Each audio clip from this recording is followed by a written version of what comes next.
Wow. Nigeria can't survive current executive presidential system of government. Aregbesola warns. Can you imagine? So Aregbesola now, who was formerly Minister of Interior, okay, is now telling us that the current system of government, presidential system of government with so many executives cannot be sustained by Nigeria. So what is his reason? He has been a beneficiary of this system of government for a very long time. And now what is he seeing differently? Why is he saying what he's saying now? Why did he not say it when he was a minister? And why did he not say it when he was a governor? Why is he saying that now? Okay, is it because the friction between him and Tinubu is yet to be fully resolved? Or how? We need to know. Let's dive in details. Former Minister of Interior Rauf Aregbesola has advocated the adoption of a parliamentary system of government, adding that Nigeria cannot survive the current executive presidential system of government. Aregbesola, a former Osun governor, added that Nigerians are united more by production. So he made his submission during the National Constitutional Dialogue on Monday, March 18, organized in honor of late renowned constitutional lawyer Professor Ben Wabueze. Can you imagine? Constitutional dialogue. So Aregbesola said, we are united more through production. So in seeking appropriate democratic representation, let us look at production as a basis of representation. That's my best and first submission. So look at the basis, of production as basis for, or production as basis for representation. That means the 6 geopolitical zones of Nigeria will actually need to, show what they can offer the country, not what they can collect from the country. So everybody will need to go back to his own zone or his own geopolitical region and then look at what they have, what they can harness into production, and what they can bring to the table. That is what they should be doing. That's a good idea, but why is the idea coming now? What has he seen? I've not seen what is making him to say this now. Let's see. He said, can Nigeria survive the executive presidential system of government? My answer is a capital no. Let us agree on parliamentary system. Wow. So what Aregbesola is advocating now is for Nigeria to shift out of presidential system of government, which is executive in nature, to the parliamentary system of government with a prime minister running the affairs of the nation. And that automatically will actually give each of the states or whatever more opportunity to be independent and to be that will make Nigeria to devolve power from the center. That's one.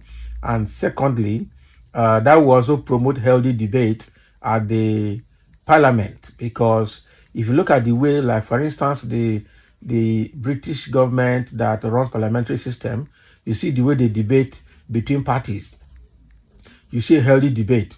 And that is the system that South Africa is running that is also helping them to shape their system. But in Nigeria, a presidential system of government where the two-thirds just vote by voice, just raise their hand, no healthy argument. People will raise motions and then they just read it. Rather than debating it, they just vote on it. Say who said I, and those that say nay, the ayes have it. Is that the but you just be sick in your head? Is this a government? Who are these people? Where are they coming from? No healthy debate, no intelligent debate, no intelligent discussion, no intelligent questioning. When you question them too much, they turn it to violence, and they use violence to quench all healthy discussions and healthy debates. Yeah? And without those debates, the nation cannot move forward. So with what the advocate, I know that the House of Representatives already started the process of initiating parliamentary system of government. A lot of people have made moves and made their inputs and suggestions, but will this government allow it? Because first of all, that will change our constitution, change our system of government. Is ordinary to review constitution. they refuse to review it because anytime they want to change the entire constitution, the country will temporarily will not have a government in place.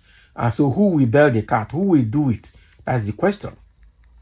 They don't want to slide into a situation where for even 48 hours or 72 hours, there's no government in place. Because when you change the constitution, you are likely going to change the government. You are going to change so many things. They don't want to do it, coupled with the fact that the loopholes in the constitution is being currently, exploited by the so-called lawmakers, the executives, and the legislators. So all of them are exploiting all the loopholes and using it to their own advantage, which is very, very bad. So we all know the right thing to do, but for some selfish reasons, the people don't want to do it. And that is putting Nigeria where it is today. It's a very terrible situation. Yeah. All right. So people are already commenting. Some say Nnamdi Kanu always right. Yabi. Nnamdi Kanu has been talking about parliamentary system of government, has been talking about changing system of government. He has said so much, and that is why they're locking him up. That is the offense he has. He said so much, he revealed so much, he exposed so much, he knows so much. That is why they're trying to silence him. But how long will they continue to keep him, incarcerating him? Just for a moment. And even if you kill him, there are more than 1,000 Nnamdi Kanus that will spring up. So no job done. All right. So Jagaban will do anything possible to see that he has changed whatever be good for the country. Amen. Who told you? This one is living in what kind of paradise would I call this one now? Self-illusion. Somebody said, Aregbe, that was a good submission made by you, but I wonder why you didn't inform Buhari when you were the Minister of Interior. That is the same question I was asking from the beginning. It was a good submission, but why didn't you say that when you were in power, when you were the governor, and when you were Minister of Interior? Why didn't you say that? That is the question. And somebody is calling him an ingrate now. I know they will call him an ingrate because everybody saw that he had a very strong face-off with Tinubu, and said Tinubu made him the governor and made him the minister, but he turned back to fight Tinubu. Okay, just like what happened between Tinubu and the Ambody that made Ambody not to have the second term. And so you cannot suggest to Buhari when you were the minister under him. Why did he not do that? That is the question people are asking him now. This same man benefited greatly on this same system he's condemning now. Why did you not speak about it 4 years ago? He didn't say anything 4 years ago, I tell you. Even the parliamentary system will be tough if law enforcement agencies and courts are not independent. That is the thing. The presidential system of government is not bad. It's the people implementing it that is bad. So there's no system of government that will bring to Nigeria that will be good, because it's still going to be implemented by the same corrupt people that have bastardized this presidential or executive system of government.